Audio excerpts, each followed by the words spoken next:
えっと、え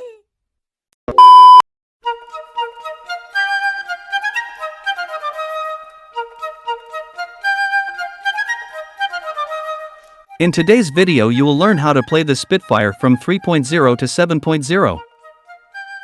The Spitfire can be categorized in Merlin and Griffon designs. The early Merlin engines are all about low altitude and engine power. That's cause of the odd elliptical wing shape of the Spitfire. This shape is creating a lot of lift, but also a lot of drag means you need a strong engine to compensate for that. Spitfires with the Griffon design focus more on aerodynamics and high-altitude performance, making the turn rate slightly worse. The Spitfire excels in turn rate/turn time, stall controls, climb rate and agility. Its weaknesses are slow top speed, bad energy retention, weak wing-mounted guns, average acceleration and bad survivability. The first Spitfire prototype was built March 5, 1936, 4 months after the hurricane. However, the mass production only started in mid-1938 cause of delays in the production lines. It was for its time an excellent fighter plane, but it wasn't seen as better than the Hurricane. After the fall of Poland and France, the Spitfire got its iconic title as the main air defense fighter in the Battle of England, where its performance really showed against the Bf-109 in particular. Cause of its good name and well-earned achievements, the Spitfire got many different variants. From high-altitude fighters, clipped wings, carrier fighters, contra-rotating propellers, and many more. Pilots who have flown the Spitfire and Bf-109 had really mixed opinions about which plane is better. Every time the Bf-109 or FW-190 got updates that made their performance better, the Spitfire got upgrades as well to counter the differences in performance. The deal breaker was the high-quality 150-octane fuel that gave the Rolls-Royce engines a big advantage. The obsession with the Spitfire went so far that the introduction of jet-based planes like the Meteor took way longer cause the RAF saw even more potential in Spitfires. In January 1952, the last Spitfires got handed over to the Hong Kong Auxiliary Air Force, marking an end to the by now 25-year-old legacy of the Spitfire. The first Spitfire is already a real beast and shouldn't be messed with. The Spitfire Mk1 is almost as fast than the Bf-109 and actually climb with it, due to its high lift.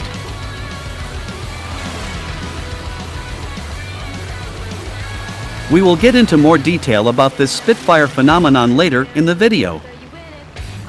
You are fitted with 8 by 7.7 mm. That means that you should use the guns only in close combat. I recommend a gun conversion of 300mm. For its belt, use the tracer belt.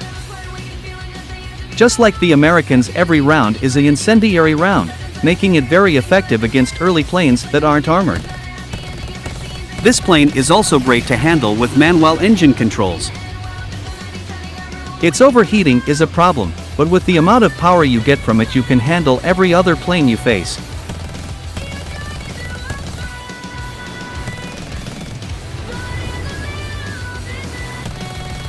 In reality, the 7.7 mm weren't very effective against German planes cause of their armored seats and fuel tanks.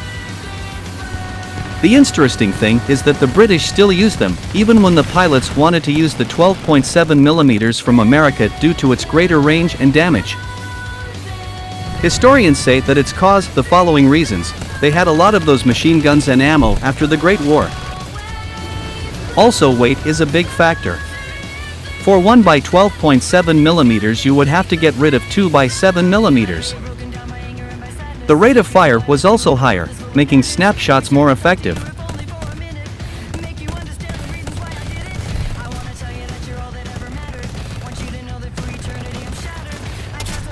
There is little to nothing people can do when you dive on them. Your bad energy retention makes it hard to overshoot people, and if they start to turn, they just give you an easy shot.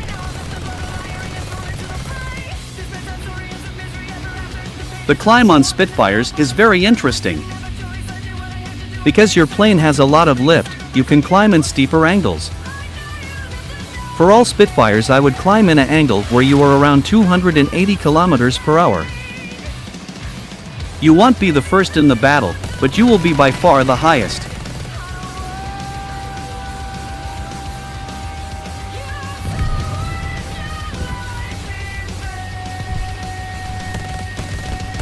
The only problem with the climb rate is that you have 0 supercharger gears. That means above 4 kilometers your engine gets really weak, and that's where the BF109 gets dangerous.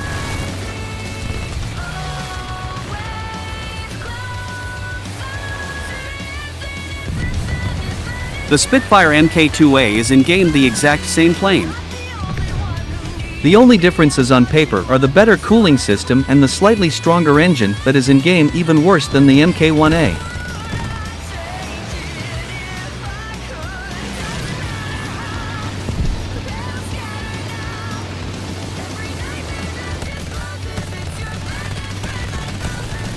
The Spitfire Mk2B changes the gun systems from 8 by 7.7 mm to 4 by 7.7 mm and 2 by 20 mm Hispanos.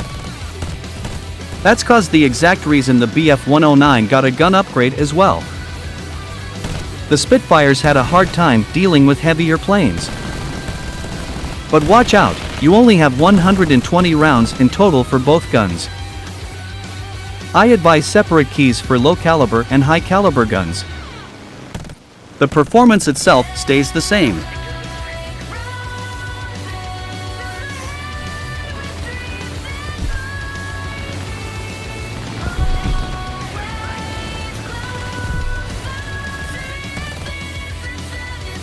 The Spitfire Mk5B is the next evolution in the line. The Mk5 offers one supercharger gear as mid-solution against the new German fighters. Of course that wasn't enough to beat the new arriving FW190, but it's better than nothing. Performance-wise you have the same airframe than the Mk1. In my opinion it's over-tiered and can't beat a smart BF109F4 or Yak 3 player and should be skipped.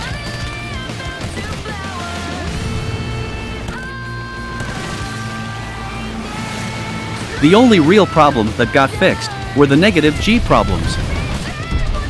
The Mk1 NAD2 couldn't do negative G maneuvers, cause the leak in the engine wouldn't arrive in its designation, turning your engine off for a short amount of time. That was also a trick many BF109 pilots abused and can be copied in-game. The question you all have in your mind is of course, what to do when a BF109 is behind me? There are many things you need to consider, and a straight answer can't really be given. One way to deal with it is doing split S maneuvers to evade the enemy. That's important when you are facing many enemies at the same time, cause you keep that speed up. The other option you have is playing like a zero. That means you should go for rolling and flat scissors. That lets your enemy turn and he loses speed. But don't forget, the goal isn't to be in the defensive. If you want consistent results you want to fight enemies at lower or same altitude.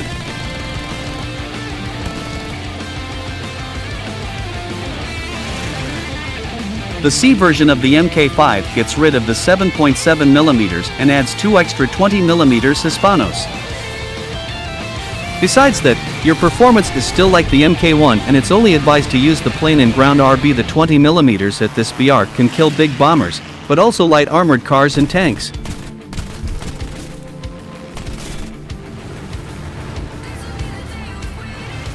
For the Hispano Mk2, use the Air, Universal, or Stealth Belt.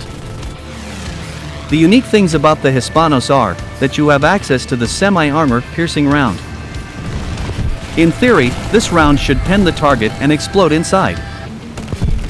The only problem is that Gaijin is keep changing the damage of 20 mm HE rounds. For the time right now, I wouldn't count on any Hispano to kill a target with one hit.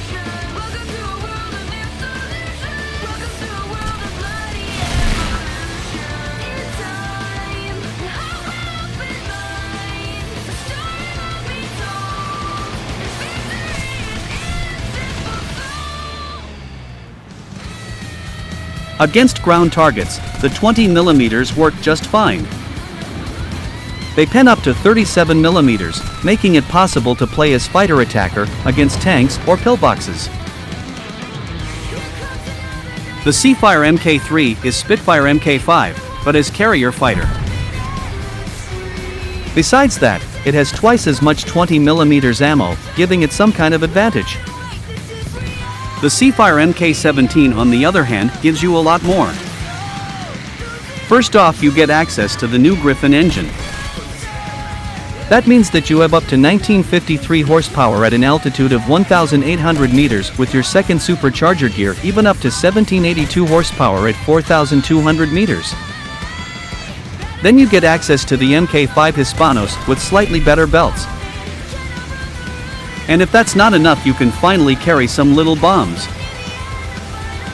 Overall, it's a big improvement from the Mk5 and is great for ground and air battles.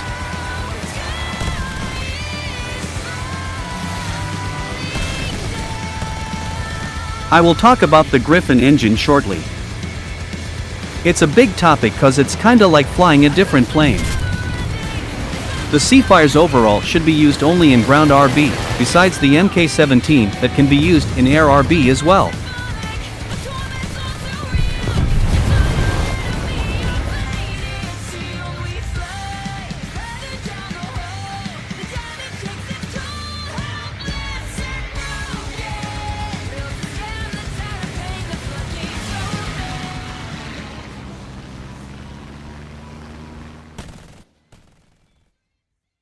Now we come to the Spitfire Mk9, and let me tell you, that is the highlight.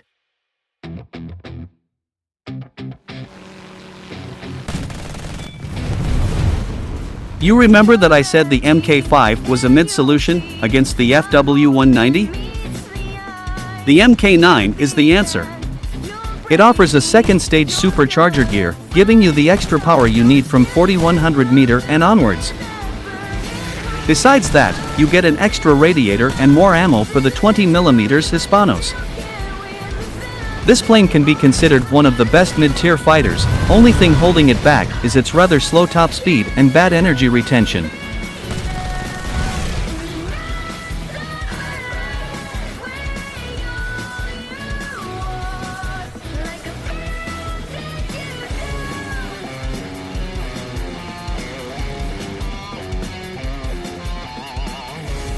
With the high-altitude performance, you have a lot of extra options, like climbing to space.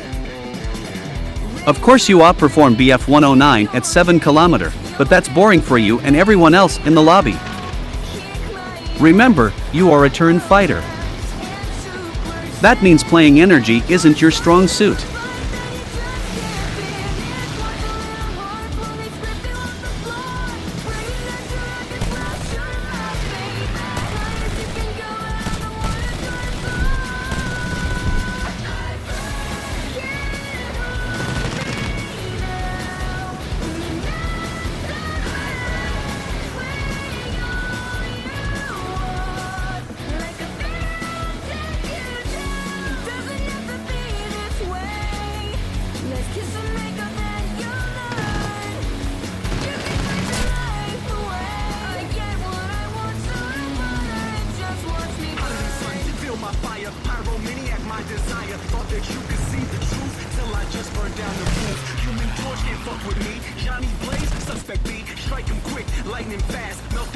Down to ash, gasoline, kerosene, like a magic magazine. Shit will never be the same. Feel the fury of my flame. Beg for mercy, it won't help. Embrace the ending you were dealt. Seems you fucks will never learn. Now sit back and watch me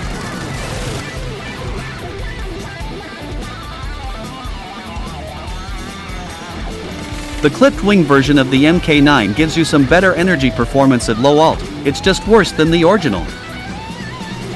You lose your Spitfire turn performance, just for better roll rate, top and dive speed. Even planes like the BF109 can outturn you now cause your energy retention got even worse.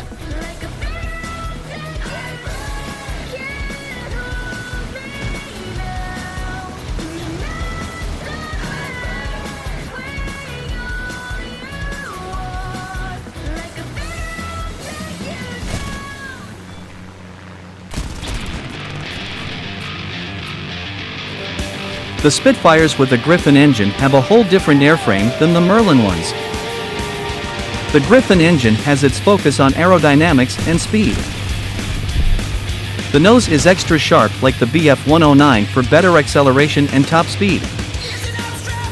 The engine provides up to 1890 horsepower on takeoff and offers exceptional performance in high altitudes.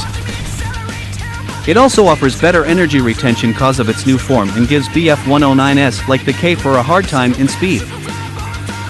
Here you can outplay BF109s in a straight dive. Even planes like the P-51 gets outdived by the Griffon. This plane is by all means a great meta pick. Its Mk18E version is made for ground support and offers the option to use more bombs and rockets.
If you are looking for a low-alt solution, use the LF Mk9. It's the strongest Merlin engine, duo to the 150-octane fuel you can unlock. That means you get the original Mk9 airframe, but with 500 extra horsepower. With the extra power, you get the best climb performance from all prop planes, up to 32 meters per second. Stalling in this plane is taking so long cause of the lift and now extra power behind it, that the enemy with more speed still stalls first. This Spitfire is performance-wise at the same level with the F8F, Yak-3U, and Yak-3 VK107. Both planes, the Griffon and LF Mk9, get rid of the 7.7mm for two Browning 12.7mm. For the 50 calories, use the Universal or Stealth Belt. The only real counter there is for this plane is the A7M2. This plane can outturn and outspeed it if not played correctly.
The Seafire FR is a really interesting plane. It has counter-rotating propellers, giving it a lot of power at low alts. It's also still a Griffon, means it's great at high alt. But the biggest change in performance is the worse turn rate. You lose the great Spitfire turn rate, but you get takeoff flaps. With takeoff flaps you get the lost lift back, but you still can get outturned by many enemies.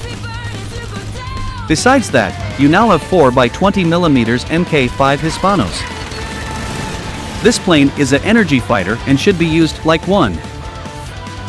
You outspeed every plane at this BR on the deck, and that's really needed.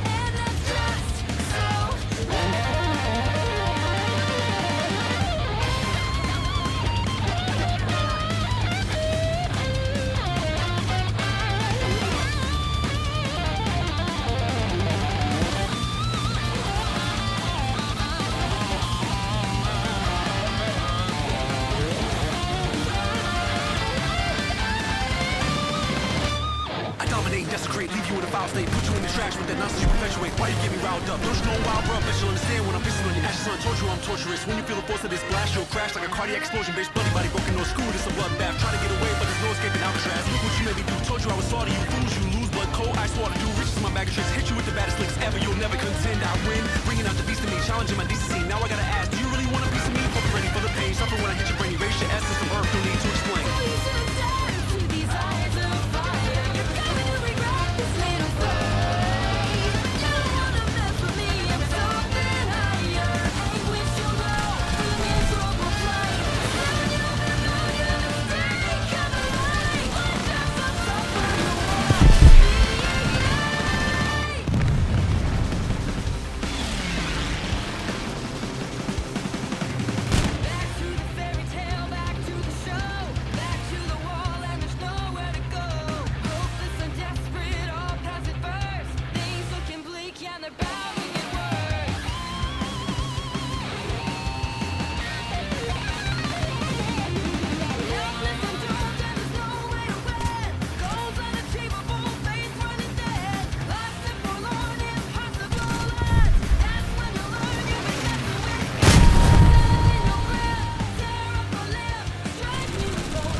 After World War II, the RAF couldn't move on to jet fighters.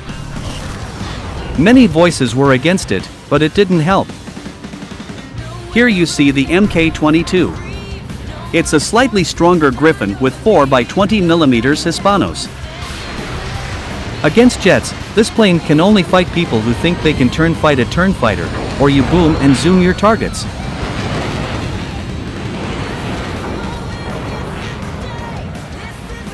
Against prop fighter, this is a menace.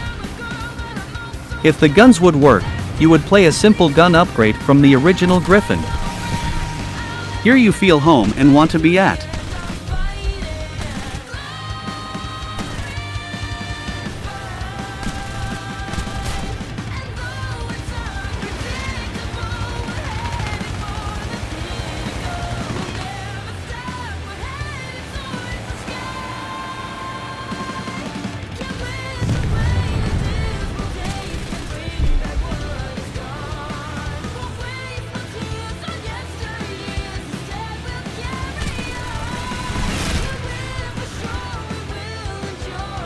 And yes, you indeed counter the OP Yak-3U. It can run away, but you have the better high alt performance and you outturn it slightly.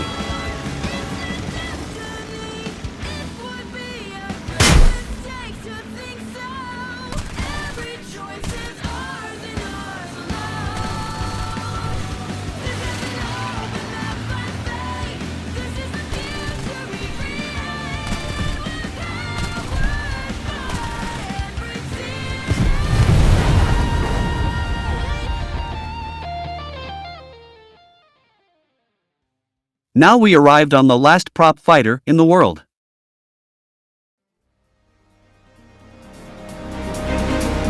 Here we go. Hitman 1 engaging. Incoming, incoming!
The Spitfire Mk24 is the last super prop that got in service. The British sold them to countries like Egypt, Syria or Hong Kong. In-game it's indeed the best prop plane, but the matchmaking ruins it. You will always face jets, and even worse, people who don't know what to do with jets. 90% of the time they will come at you head-on, and if you dodge they just run away. That's really boring, and there is pretty much nothing you can do against it besides making a perfect reversal within perfect aim. Overall, the Spitfire is a great plane and not just a turn fighter. As long as you keep up your situational awareness, precise your reversals, and fights fast, you will have a great time. As of why no video came, I was working on the energy guide. Due to technical difficulties I couldn't continue on it and instead started the Spitfire guide, cause many of you asked for it. It will eventually come out in December if I find the time for it. Also, the 1000 subscriber special will come eventually. For that I thought you could ask me questions on the game, the production of the videos, or about myself? Feel free to write them in the comments. I hope this guide will help you getting better with the Spitfire. Bye.